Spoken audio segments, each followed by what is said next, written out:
మన దేశం నుంచి మరో 2 చిత్తడి నేలలకు రామ్సర్ గుర్తింపు లభించింది.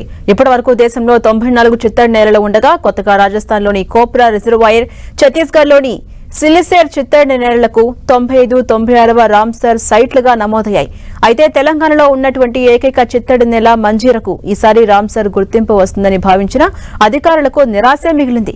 ఇప్పటి వరకు దేశంలో ఉన్న చిత్తడి నేలలతో పోలిస్తే సంగారెడ్డి జిల్లాలోని మంజీరా చిత్తడి నేలలు ఎంతో భిన్నమైనవి. లోపం ఎక్కడ జరిగిందో కానీ రామ్సర్ గుర్తింపు మాత్రం దక్కలేదు. మంజీరా చిత్తడి నేలలపై మరింత సమాచారం మా ప్రతినిధి పివి రావు అందిస్తారు. మనిషికి ఊపిరితిత్తులు ఎట్లానో ఈ భూమికి చిత్తడి నెలలు అట్లా. ఈ ప్రపంచవ్యాప్తంగా 2400 చిత్తడి నెలలున్నాయి.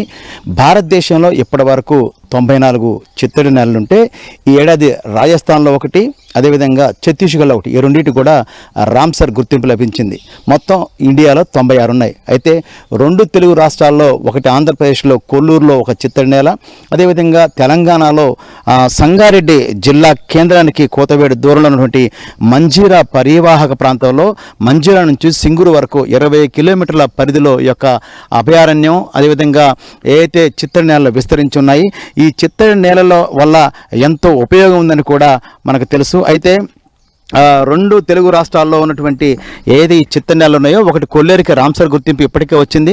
కానీ ఈ మంజీరాకి రామ్సర్ గుర్తింపు ఈ ఏడాది లభిస్తుందని కూడా అందరూ భావించారు, కానీ లభించలేదు. అయితే ఇప్పటి వరకు 96 చిత్తడి నేలలు ఏవైతే ఉన్నాయో ఆ 96 చిత్తడి నేలలో ఇప్పటి వరకు అయితే గుర్తింపు లభించింది. మంజీరా ఏదైతే ఉందో, ఈ మంజీరా అభయారణ్యంలో మనం చూసుకుంటే 14 జాతుల ఉభయచర జీవులు, 57 జాతుల చేపలు, 32 రకాల సీతాకోక చిలుకలు, 25 అక్షయరుకాలు, 25 ఆర్కినిడ్స్, 20 రకాల తుమ్మెదలు, 30 రకాల సరీసృపాలు ఈ చిత్తడి నేలలో ఉన్నాయి. ఇప్పటి వరకు భారతదేశంలో ఉన్నటువంటి 96 చిత్తడి నేలకు ఇది ఎంతో వైవిధ్యమైనది, ఎంతో భిన్నమైనటువంటిదని కూడా శాస్త్రవేత్తలు ఇప్పటికే నిరూపించారు. అయితే ఈ ఏడాది దీనికి గుర్తింపు లభించుద్దని కూడా భావించారు, కానీ లభించలేదు. అధికారులు ప్రయత్నాలు చేశారు, అదేవిధంగా ప్రజాప్రతినిధులు కూడా దీనికి కొంత చొరవ తీసుకుంటే ఈ ఏడాది దీనికి గుర్తింపు లభించేది. అయితే ఈ మంజీరా అభయారణ్యం ఉందో, ఈ మంజీరా సంబంధించి ఏదైతే చిత్తడి నేల ఉందో, ఈ చిత్తడి నేలకు సంబంధించి ఇక్కడ కేంద్ర ప్రభుత్వానికి సంబంధించి అమృత తరోవర్ అనే ఒక స్కీమ్ ఉంది.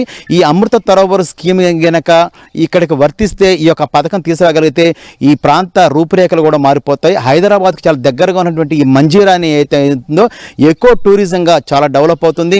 అదేవిధంగా విదేశీ పక్షులు 117 పక్షులు ఎప్పుడు ఇక్కడ విడిదికి వస్తుంటాయి. మొత్తం మీద 313 రకాల పక్షి జాతులు కూడా ఉన్నాయి. 9 ఐలాండ్స్ ఇక్కడ లోకల్ తెలంగాణ సమాజంలో చాలా మందికి తెలియదు ఏంటంటే ఇక్కడ 9 లంకలు, 9 ఐలాండ్స్ అయితే ఇక్కడ ఉన్నాయి. ఈ 9 ఐలాండ్స్లో కూడా అనేక రకాలైన జీవజాతులు అయితే ఇక్కడ ఉంది. బయోడైవర్సిటీకి ఇది కేంద్ర బిందువుగా ఉన్నటువంటి యొక్క మంజీరా చిత్తడి నేలకు ఇప్పటికైనా ప్రజాప్రతినిధులు, అధికారులు పూనుకొని ఆ కేంద్ర ప్రభుత్వం ఏదైతే స్కీమ్ ఉందో అమృత తరోవర్ స్కీమ్ తీసుకురావటం, అదేవిధంగా రామ్సర్ గుర్తింపు వస్తే అంతర్జాతీయంగా ఈ యొక్క దీనికి గుర్తింపు అయితే లభిస్తుంది.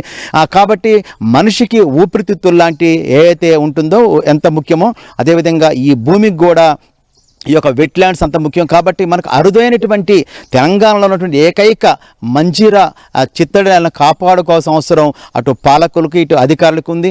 ముఖ్యంగా ప్రజలు కూడా దీని మీద చైతన్యం కలగజేసుకుని ప్రజాప్రతినిధుల మీద, అధికారుల మీద కూడా విన్నపాలు, విజ్ఞప్తులు చేయాల్సి ఉంటుంది. ఎందుకంటే ఇంత అరుదైన నేలను మనందరం ప్రజలు కాపాడుకోవాలి, అధికారులు అదేవిధంగా ప్రజాప్రతినిధులుగా చొరవ చూపాలని కోరుకుందాం.